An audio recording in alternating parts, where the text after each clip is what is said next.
Our message is simple, it's clear, and it's urgent. We need to get the ceasefire and hostage agreement over the finish line, and we need to do it now. Time is of the essence. Still, Hamas has pushed back against US claims that it's stalling the talks, saying it's keen to reach an agreement. Let's get more now from Galit Altstein. She's in Tel Aviv for us. Galit, if not Israel, if not Hamas, who or what is standing in the way of a deal at this point?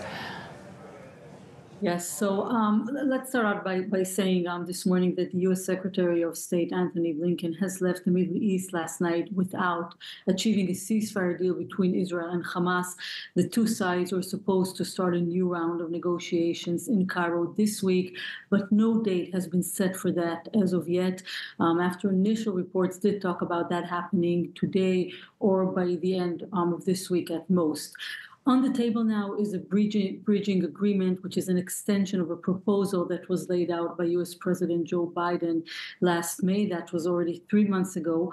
And according to Secretary Blinken, during his visit to the region, Israel has said yes to that bridging agreement, and now it is Hamas's turn to abide by that.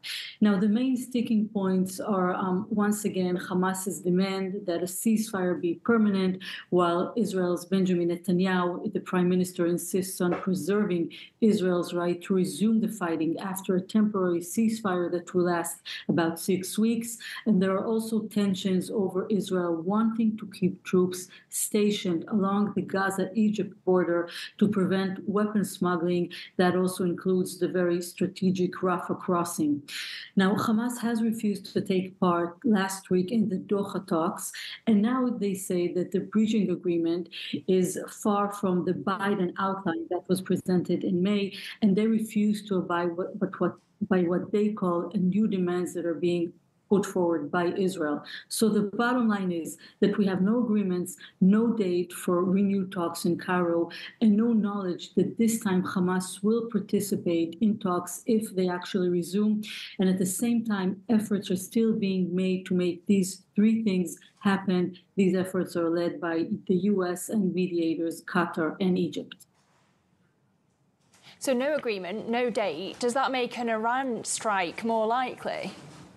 Yeah, so that's a very good question, because on a larger scale, these ceasefire talks that are not picking up at the moment, they do affect not just Gaza, but also other fronts. And that is why it has been repeatedly said that a ceasefire in Gaza could prevent wider regional escalation.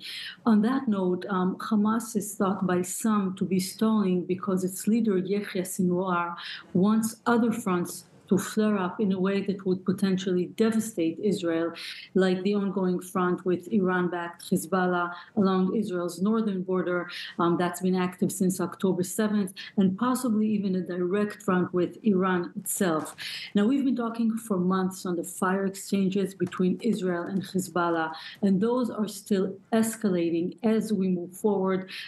Just to give a sense, yesterday 125 missiles and 3 drones were fired at Israel from Lebanon, while the Israeli army attacked Hezbollah targets very deep into Lebanon, as far as 100 kilometers away from its border with Israel.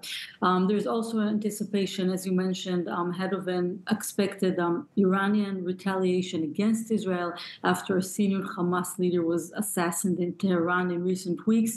Israel is being blamed for that, although it has not claimed responsibility for that publicly. So now Iran says that could take a while, and time is on its side.